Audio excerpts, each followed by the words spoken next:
dadaal ay galeen gudoomiyaha xisbiga wadani cabdiraxmaan maxamed cabdilaahi iyo gudoomiyaha xisbiga urud jiral faysal cali waraabe dadaal ay u galeen soo dayntayda ay ka soo dhameeyeen madaxweynaha inuu igu sii daayo cafis madaxweyne ayaa arrinkan ku soo dhabaaday laakiin warar kale waxay sheegayaan in aad jeelka ku xanuunsatay sidaa daraaddeedna madaxweynaha markuu eegay in caafimaadkaaga uusan wanaagsanayn uu sidaa kugu sii daayay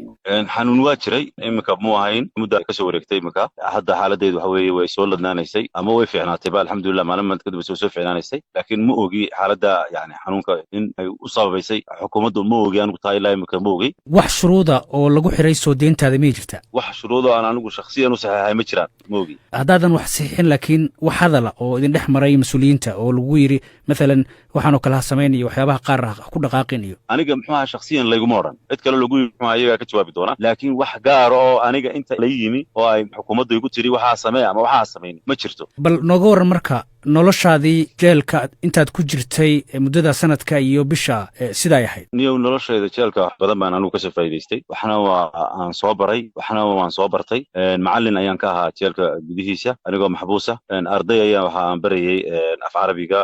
muddoodii aan ku jiray waxaan kusoo arkay maxaabiis aniga tayda iloo siiyey oo runtii muxuu ahaye aan dareemay inaanay dhibibay ahayn wax marka intaad xabsiga ku jirtay jirdil ah oo lagu geystay miyay jiraan abadan ma jiraan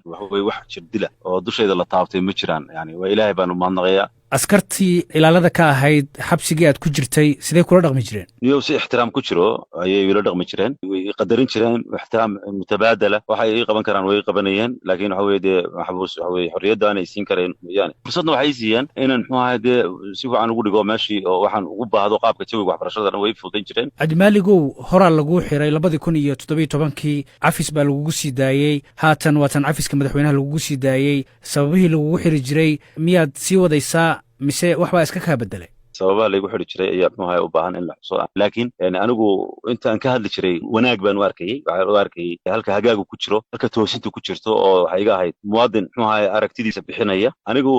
xabsigii aan la kulmay aniga laftaydu iyo muxuu ahay wixii dhacay oo dhan waxa weeye maanta anigu xagga dambaan dhigay oo dhinac kastaba waxa weeye waxaan usoo jeediyey aynu hore eegno oo aynu bog cusub aynu furno taa macnaheeduma waxaa weeyaan in wixii hore aad ka baxaysid oo aad joojin doontid anigu wanaag baan samaynaya wanaaggii aan waday muxuu ahay dee kama bixin arrimihii wanaagsanaana halkii baan ayaan ka wadayaa laakiin dhinac kala jiray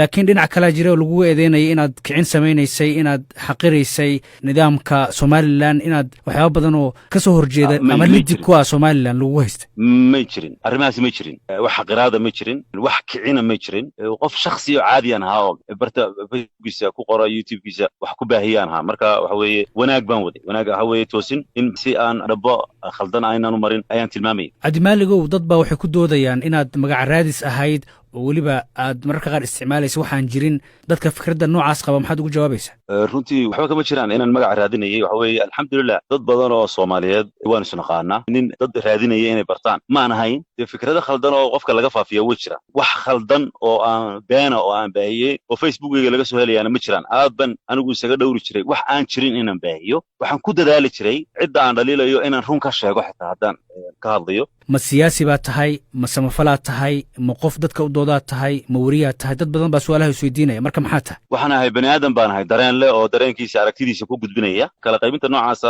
aad baan uga soo horjeedaa in qofka lagu yiraahdo ma waxaanaad tahay mise waxaanaad tahay maba koobnaan karo qofku marka waxa weeye qofku nolosha ku hareeraysan inuu aragti ka dhiibto nin go'aansaday inaan aragti ka dhiibto baan ahay waxaad tiri waxaan doonayaa in wixii hore laga tago oo laga soo gudbo oo haatan cutub cusub la furaa marka ma lagugu qasbay hadalka